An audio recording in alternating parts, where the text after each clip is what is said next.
you're living this double life, but you really need to stick close to the truth, because if you start fabricating these stories and then you've got 10 different people you're meeting with, how do you remember, oh, I told him I had 2 kids, but I really don't have kids, but who did I, so it's really a complicated thing that you kind of have to hone and refine. It was fun. It was fun though. How do you keep it straight? Like what do you use? What tricks do you use to kind of keep that straight? Because you're living a life that doesn't really exist. Yeah, like I said, I just stuck really close to the truth. Like, for example, the kid thing. I always wanted children. I didn't have them until after I left. And so I remember I talked about being relatable. There are people, and I could talk about this later, but there are people like who had 10 kids or 15 kids, and kids were important to them. And while I didn't have kids, I would find ways to be relatable, like that I really want kids, and I asked them for their advice. So I stuck as close to the truth as possible. But going into meetings and things where I really knew, like I need, if I'm traveling overseas, for example, I needed the social security number. I need to know my address. I need to know where my parents were born. All of those little things. It was just memorization. When I was very young, I did theater. And so I just kind of put myself in that acting mentality. And even now today, like you'd mentioned I do keynotes. I do a ton of keynotes a year. I love doing it. But that's stage Shawnee. I put on my little suit or whatever I'm going to wear, and I feel like it's almost like an alias. Whereas me personally at home, like I wear flip flops and jeans. Like I'm Yeah. kind of a little bit different. I'm I'm always interested in how people, because we all have to manage stress. I mean, we have a ton of entrepreneurs. We've got an Olympic gold medalist on this call. We've got a former PJ. We've got a bunch of anyway, we've got everyone has to deal with stress. Yeah. How, when you are in places like Mosul, how, what was the mindset? How did you handle that stress? That's a really good question. A few different ways. Um, in my profession, stress was not ever a surprise. It's the norm, it's your baseline. So I built a mindset that really treats pressure kind of like weather, right? You don't get emotional about it. You just prepare for it, you put your coat on and you move on. And a few things I think that shaped that for me is I'm a planner by nature. I have a plan A, B, C, D, E, F. Like I always know if something's going to go wrong, I've got all these other plans. But in espionage, you also have to be a planner as well. So I planned everything, contingencies and exits and combo plans. And if this happens, we're going to do this, because planning buys you calm, because you're not making big decisions in the moment. You're executing decisions that you already made when your brain was clear. Back then, I didn't have kids. And honestly, that made me pretty fearless. I was like stupid fearless. Now I'm more of a coward, I will admit, and I totally blame my children. But I was never reckless. I was just unburdened, if you will. So I could take risks. I could lean into missions without constantly doing that mental math of what happens to my family if this goes sideways. So that changes how you experience danger and stress. You're lighter, you're faster, you're more willing to go. And I mentioned that I was mission driven.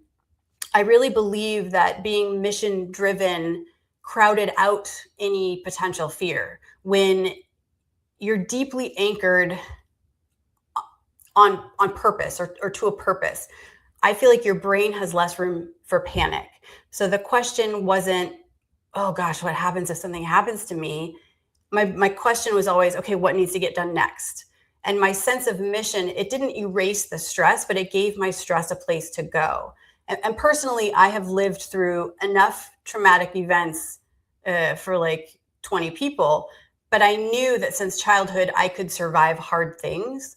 And so a lot of my stress tolerance came from prior adversity. Once you've been through real loss or real chaos or real uncertainty, you realize that you're not fragile. And you might not like it, but you can function in it. And I learned to tap into those survival skills, to stay present, to stay practical, to keep moving, not to be a victim, to be a survivor, to be an advocate.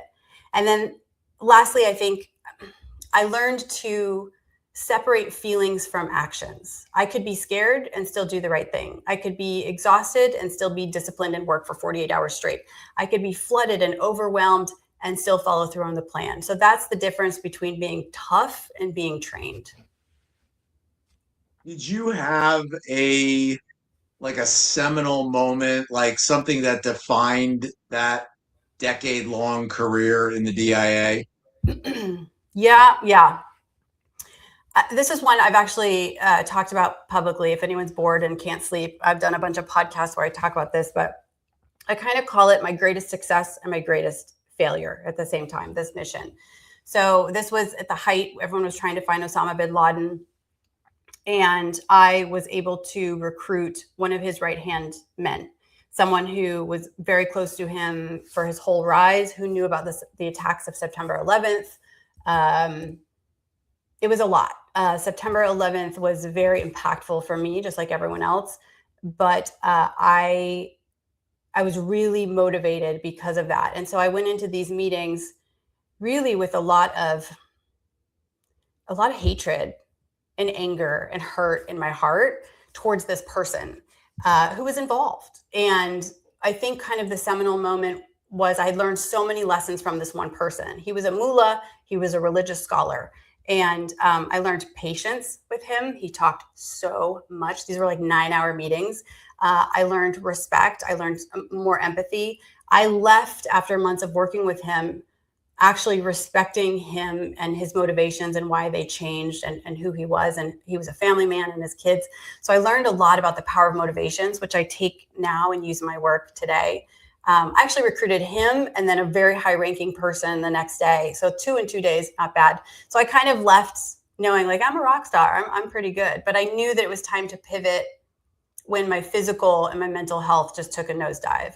I was working so much and traveling so much, meeting with sources that I didn't have time to make doctor's appointments. And my body was kind of falling apart. You know, I loved those combat zone tours, but they beat you up.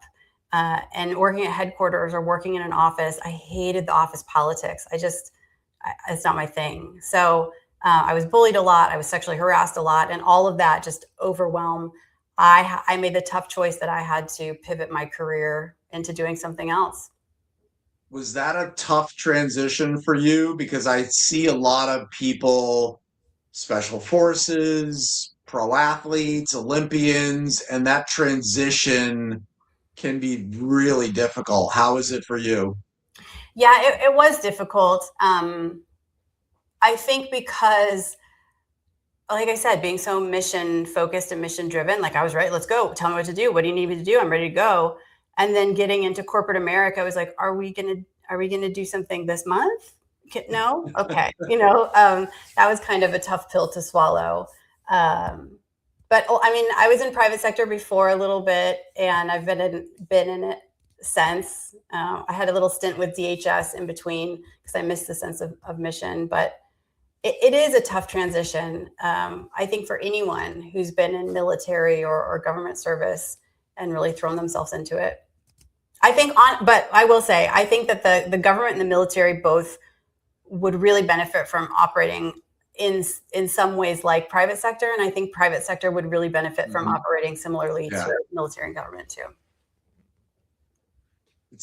So is working with the Ubers and the Mercs of the world, is it similar to the complexity of what you did before, or is it vastly different?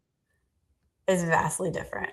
In which way? And easier, harder, or just different? Just different. So let me give you from my perspective. So I realized that at the time I am the only person that was looking at human risk from my lens. I realized that I used to be the threat actor. I used to be the one recruiting the vulnerable insider to tell me their secrets. And then when I went and stood up insider threat programs, I created insider threat programs at Uber. I created their global program at Merck. So I understood culture, organizational culture, and dynamics of budgets and things like that. I've sat across the table as an investigator from the malicious and the negligent insiders. And I understood how malicious actors, like social engineers even, or organized criminal groups, they're using the same tricks that I used to coerce or recruit or trick people. So about 7 years ago, I founded my firm, Viance Group, and I focused on human risk management. And remember, I talked about mission. that mission changed. I went from, like I said, saving lives. And then when I went into corporate America, one thing that really bothered me was I was saving them money. That's not fulfilling. And now I feel like I have a sense of mission again. And I feel like I'm actually touching more people, more families, more businesses, and making more of a difference. So they are very different. But yeah, I mean, if you had told me 5 years ago, 10 years ago, this is what I would be doing, I never would have believed you, ever. Really? Yeah. Why? Because I was taught to be the gray man, is what it's called. In fact, I had multiple instructors, older men, pull me aside separately and say, you're going to really struggle. People aren't going to want to work with you, or you're not going to blend in like you asked. Sometimes hiding in plain sight is the best way to hide. But I didn't know that. And so I felt like I got set up for failure initially, thinking that nobody would want to talk to me. But guess what? It was actually being who I am was a superpower, and I could work with women. I've got photos with, a group of, wives and mothers and grandmothers and aunts, in a kitchen, picking stems off of cherries, and they're helping them make dinner. And then I went with the food when they went to serve it into the room where only the men were allowed. And guess what?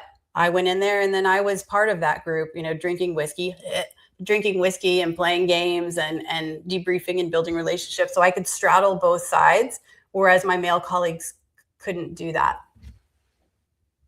Very interesting. I've got to believe that the work you do now, you must think about AI all the time. And I'm sure there's two sides to the AI coin, but I would think the threats to corporations have expanded exponentially with the advent of AI. Is that true? Yes. And they've done surveys. Over half of business leaders think that AI has not increased their risk, which please call me if you think that. Workforces are not being trained in how to spot a deepfake, for example. AI has become this ultimate, this force multiplier for both espionage and insider threat. And remember, insider threat is, espionage falls under the insider threat category. But it industrializes the one thing that attackers have always exploited: humans with access. That's what I was looking for, right? It makes impersonation stupidly easy. It scales targeting, and adversaries don't have to hack anything first. Threat actors now are using AI to scrape the web to build targeting packages on you and your colleagues and your families, so they can learn your likes, your dislikes, who you're attracted to, what stressors you have in your life. They know your kid's name from Instagram, your conference schedule from LinkedIn.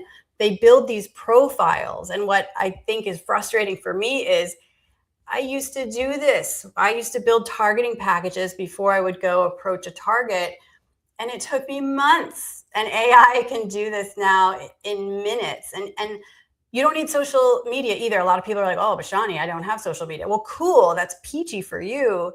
But what about your friends, your colleagues, your family, your sister, your parents, your kids, your neighbors, your coworkers, right? AI can take all of that data and put together this package on you. And when it sends these emails, the social engineering, or when it sends someone like me from a foreign adversary, and you are approached, you are going to fall for it. The chances of you clicking on something or falling for a bump, we call it a bump, which is like a chance encounter, are exponentially higher, because we know what you like. You like Guns N' Roses? Oh my gosh, that's so funny. I do too. People fall for it. What should we do as individuals or as entrepreneurs or as leaders? Like, what should we be doing and thinking about to keep ourselves safe in kind of this new world we're living in? Yeah, first, I'm going to focus on family. I mean, I don't care if you're an entrepreneur or anybody. The first thing you need to do is you and your family need to learn good cyber hygiene. You need to teach the people that you care about what social engineering is, how these threat actors are playing tricks on your brain. They're tapping into your amygdala using fear and urgency and things like that. They're leveraging things like cognitive biases to make you fall for stuff. The reason I say start with your family, because that should be your priority, But if you and your family are able to practice and learn good cyber hygiene, and you tell that to everyone that works for you, and they all do that, they're going to bring that good cyber hygiene, that good muscle memory back to your organization. On an organizational level, organizations have to do a better job at actually educating their workforce on how they are threats to the organization. And it can't be like, take this training and do this because we said, and don't do this because we said not to. It's bad for us. People don't care. When I was recruiting people to commit treason, they wanted to know what's in it for me. And you have to apply the espionage. But there's a whole lot of overlap in cybersecurity and espionage, but you have to apply that to what's in it for them. Why should they care? I also think, and this is something that I do and I'm really passionate about, but when you're looking at human risk, you all have it. If you employ humans, you have human risk. And so one thing that I like to tell people is you need to get that baseline. I created something called an HRA, a human risk assessment. It gives you a baseline about your people, your access, your micro stressors, morale, your organizational culture, your governance, your workflow, and how those things create insider threat exposure to your organization. So you find out where it is, where risk is highest, and how to fix it. I think from there, if you don't have a human risk management program or an insider threat program, whatever you want to call it, you need to build one. And if you have one, you need to go back and fix it, because I've worked with like almost 140 companies, and most everything is pretty broken if it does exist. But you have to understand that employee life cycle, all of these things, that is your biggest vulnerability, and people don't like hearing it. But that's because we're human and we make mistakes. I make mistakes all the time. I'm human, and that's okay. But we have to teach our leaders that that's a risk, a huge risk. So fascinating. I think you have incredible job security. Like you're never going to run out of people to help. That's for sure. Yeah. We've got people chomping at the bit that want to ask you some questions. You ready? I'm ready. Be nice. All right. We're going to go to Ohio. So Martin just retired after 20 plus years of the Air Force. Oh, thank you. Martin Foster, you're up. Yeah, thank you, Scott, for the intro. And Shawnee, I was an intelligence analyst for the Air Force for 23 years. So, yeah, so thank you for what you do. I have, and I've been following the Joy and Dory podcast for a long time, and I know that's you did a 3-hour conversation that was fantastic. Yeah. Yeah. So yeah, just very impressive. But aside from kind of what you already answered, the question I had is, what's the biggest blind spot leaders have when it comes to trust? That's such a good question. I say the biggest blind spot is that they are too trusting. And it's not that I don't want to trust my people. And I'll give you a perfect example. Remember, I just said humans are human. We're all going to human. We're all going to make mistakes. This is a perfect example. There was a case that I investigated where there were low-level employees. They all made like minimum wage, and suddenly, and there was one guy in particular. He shared an apartment with a bunch of people. He didn't have a car, right? He bummed rides to and from work. His pattern of behavior started to change. So when we talk about trust, I always teach people, you need that baseline, like the HRA. You need to know what someone's baseline is. And with remote work and hybrid work and Zoom calls, not only is it harder to detect when someone's going through something. I actually checked on LinkedIn. I posted about this yesterday. It's very, very good example. But they need to actually check in with people, like truly have a conversation. People have a lot going on in their lives and a lot of stressors, and that's all going to contribute. Anyway, so back to the story. So this guy on this team, his pattern of behavior started to change, and his manager didn't think anything of it. He got a new Apple Watch. He got a new iPhone. He started leasing a new Lexus, and everyone's like, wait a minute, like we make the same amount of money and he was broke. Like how, this is like over 2 or 3 weeks. Like we call that a red flag. So someone reported it. And when I did the investigation, what I found was there were threat actors. It was an organized criminal ring, and they had recruited him and another guy. And the other guy wasn't so stupid as to flash his money. But they recruited them, and all they had to do was change a little bit of data. So they changed the integrity of the data in a system. They weren't stealing anything, they weren't doing anything, just changing some information. And these people were allowed to steal commit like tens of of millions of dollars worth of fraud on this platform. But the reason I bring that up is because when I told the manager what my findings were and who did it, she sobbed uncontrollably. And she said, these are my people. They would never do that. We're like family. And that's cool that you're like family. But you have to understand that everybody has motivations and vulnerabilities. That's what I use to leverage to recruit people. And our motivations and our vulnerabilities change with time. Everybody has rock bottom at some point. And if you don't, I'm sorry, it's coming. I've hit mine, I think, twice. But if you are not prepared and taking care of your people and listening to your people and making sure your people are well, then you're blindly trusting. So interesting. We're going to Oregon. Bruce, you're up. Hey, Shawnee, what would you say is the wildest story that you could share from your client work? From client work? Yeah, with your corporate client work. I have had a lot of wild stories. I'll tell you one of the ones that I think was the most disheartening and just a really good example of what I'm seeing a lot. And when I talk about organizational culture, people's eyes roll back in their head and they're like, ugh, okay, whatever, boring. But this really personifies it. So I was working with a major think tank. And I was talking to all the employees, and there was a big problem with culture and organizational culture. There's a huge disconnect.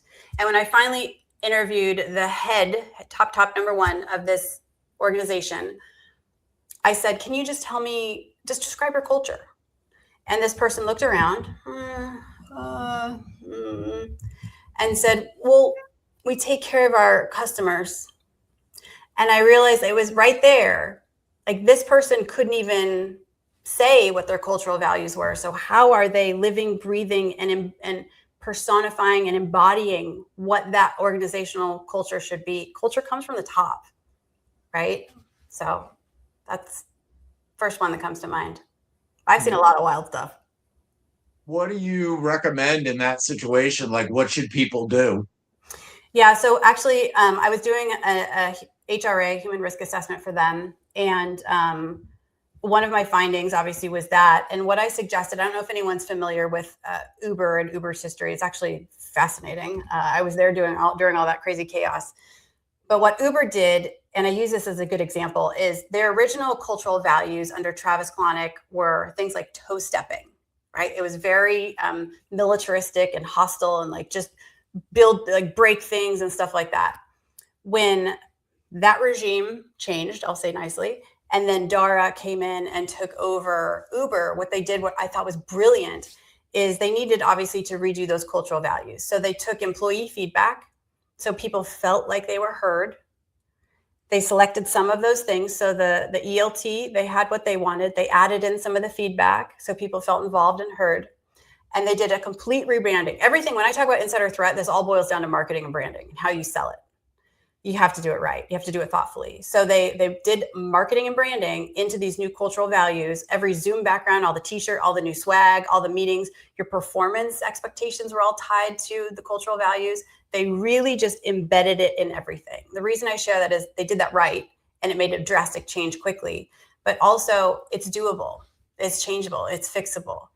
Cultural values should be able to change over time as your organization grows, or your people change, or your mission or your scope changes. And a lot of organizations stay set in their ways and stuck. And this is how it's always been done. Well, that's horrible. And you're going to have horrible problems if that's how you look at it, in my opinion.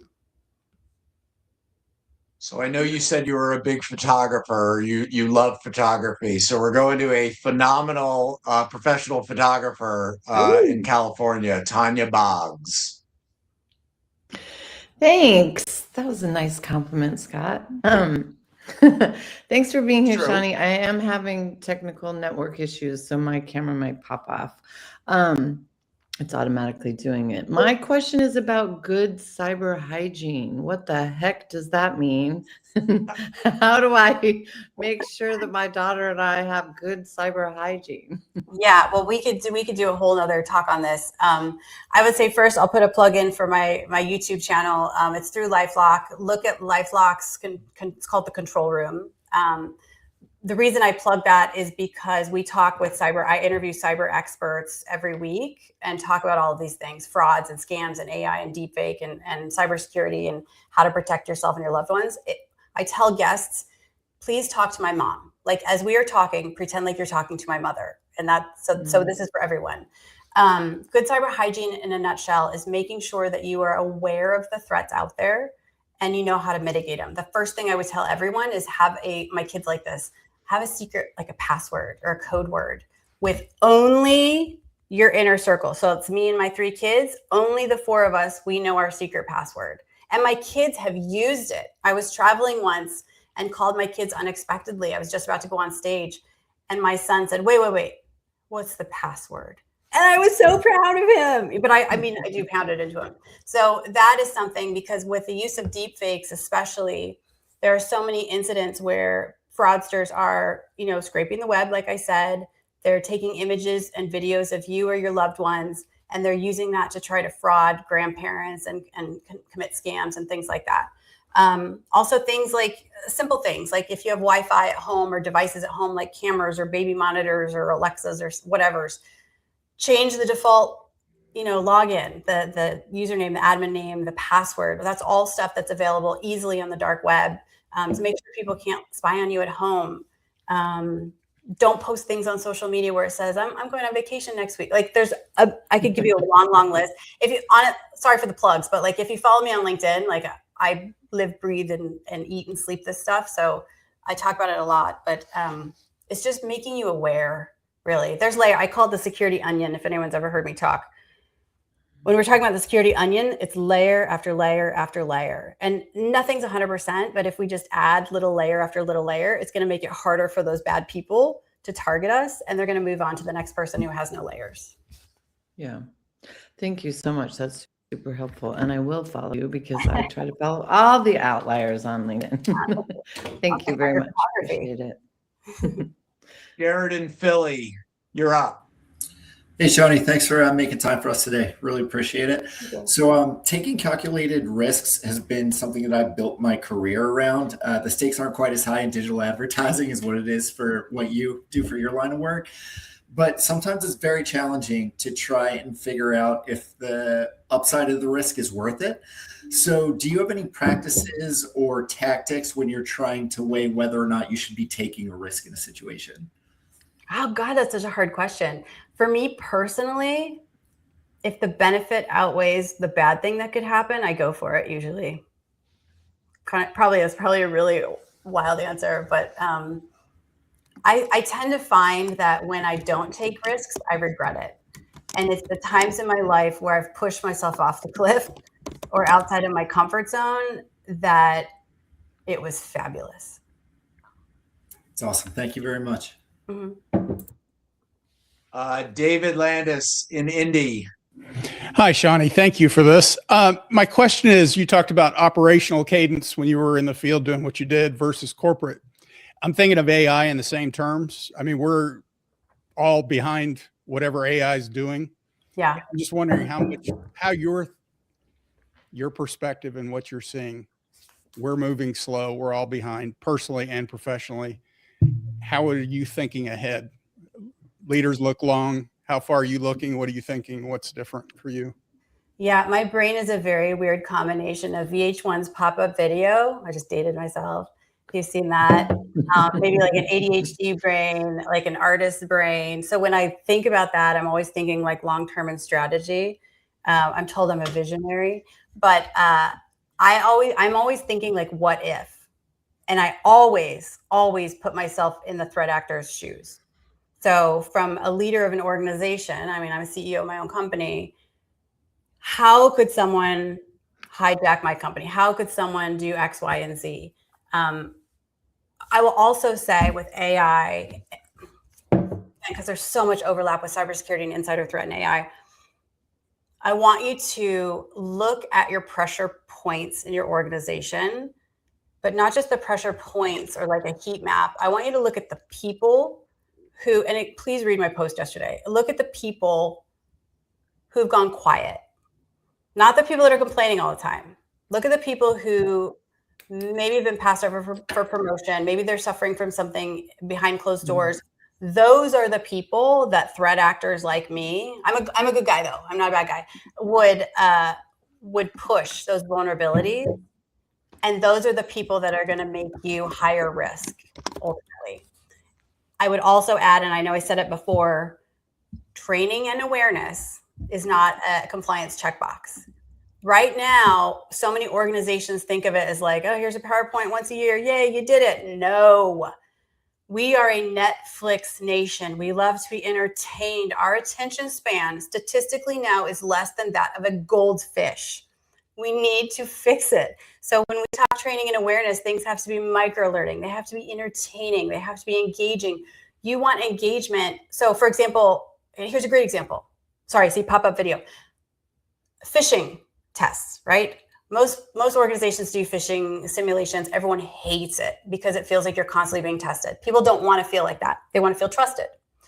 What if instead of testing, phishing, what if you created a competition and you said, okay, folks, we're going to have a competition. Whoever creates the best phishing email, bonus points if you use AI, wins a $100 gift card to a steakhouse or something like that. You've drawn an engagement. You're teaching them how easy it is to make, because the threat actors can do it just with a computer. They don't even need to be literate.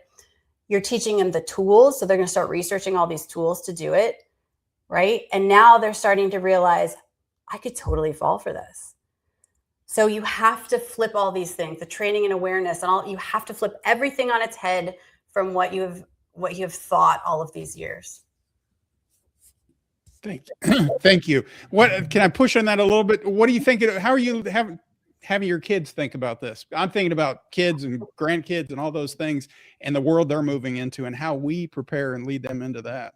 Yeah, well, my kids, I feel sorry for them. I've written 2 books. I'm about to be published, one on insider threat for organizations, and I wrote a book on cybersecurity AI deepfakes for children, based on all of the questions my kids have been giving me and all the online gaming, right? Social media, all of these things are an issue.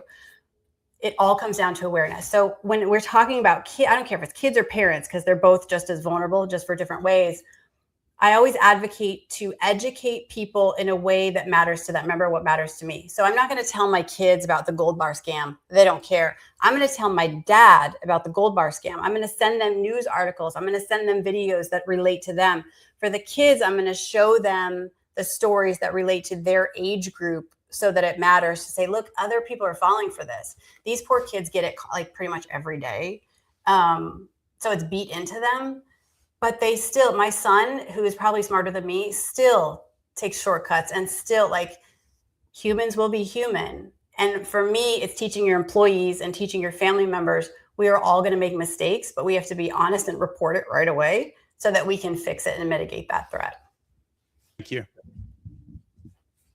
Jason in Florida, you're up. Hey, Shawnee, absolute pleasure. Love that answer, and the flip around on the phishing. It's a great idea because get those all the time. So I love the creativity. Mine was around, we're touching on children. So you being an introvert, I am not, for those that know me. My wife is, so she is a planner, very empathetic to your point. My son is like that, but my daughter's not. So I was just curious on, it still blows my mind that you're saying you're an introvert, but yet I get the planning aspect in that, but what you did and being able to put yourself out there, I guess, for that confidence, because a lot of times it's like, yeah, you're planning, you're kind of by yourself. You said, self that I had nerd. How did you kind of get that confidence? Or how would you, even for your kids, I don't know specifically if any are introverts or not. I was just kind of curious how you pass that down of, hey, here's what I did, even though I'm an introvert, here's the things I did or skills I worked on to be able to feel comfortable and confident in myself. Yeah, thank you for that question. Again, I am super vulnerable on LinkedIn. If you want to just scroll through the last year, I remember I touched on earlier how I had these male instructors tell me that I wasn't going to succeed. So I went in not confident at all.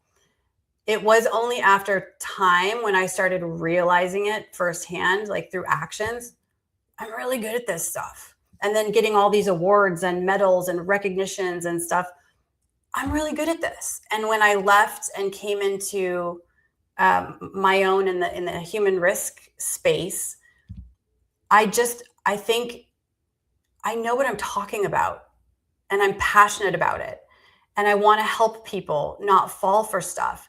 I've even posted about how I was phished. I fell for phishing from a state actor. I'll say it on this call because this is locked down, right? This is not open to the public, correct? Right. Yeah, it was Russia. The FBI showed me a report like Russia targeted me, and I fell for it because it was somebody who I know. They hacked through him. He used to send me articles all the time. They sent an article, say, hey, Shawnee, here's an article on Insider Threat I thought you'd like. Sounds like me, right? I clicked on it. It didn't work. I responded, hey, could you send it in PDF? It didn't work. They were super nice. They sent it back in a different way. And when I clicked on it again, it was gibberish. Now, for me, you get 2 strikes. You don't get 3. And I didn't know that until the FBI told me. So I share stories like that with my kids, with my colleagues, with the world on LinkedIn, because I think we can all learn from one another and from our mistakes. We can all make mistakes. We just shouldn't make the same mistake twice. And that, I think all of that's just given me confidence. I know I'm the best in the world at what I do in human risk management. And I can say that firmly. Awesome. Thank you so much. Yeah. I think what's interesting too, so myself I am way more of an introvert than an extrovert. So I'm probably like an ambivert technically, but I think people think that introverts don't have confidence. I don't think that's actually true. I think introverts and extroverts both have imposter syndrome and both struggle with confidence. I think it's just there's a perception that extroverts have more confidence, but I think most of the time that's actually not true. Yeah, I think you're right, and I totally have suffered from imposter syndrome my whole life. Even like I started getting a 3rd master's degree in industrial organizational psychology. A 3rd. I have cybersecurity. I have counterterrorism, counterproliferation, but I felt like I needed a 3rd because I wasn't good enough and didn't have enough street cred. It was all imposter syndrome. Crazy. Yeah. Shawnee, this hour flew by. Thank you so much. So we have hundreds and hundreds of members all over the place. How can we as a community be a resource to you? What would be helpful for you? I would love to connect with anyone and everyone. Like I am a born networker. So if I can ever help, like I mentioned on LinkedIn, you can find me. I'm pretty prolific poster. I try to make it good. And my company is viancegroup.com. Who do you know? I mean, are there companies that, I mean, you hear the Ubers and the Mercs, but do you work with small tech firms and does it run the gamut? I work with everyone. If you employ humans, I can help you. I have I have Fortune 10 clients, and I have nation state clients, and I have IC, intelligence community clients, like everybody. Interesting. Phenomenal. Thank you so much for your time. I really appreciate it. And guys, thanks for carving out the time and joining us today. This was fascinating. Thank you. Thank you for having me, everyone. It was super nice. I really appreciate the questions. Awesome. Thanks, Shawnee. Thank you. Bye. Thank you, See you guys. Thanks, everybody.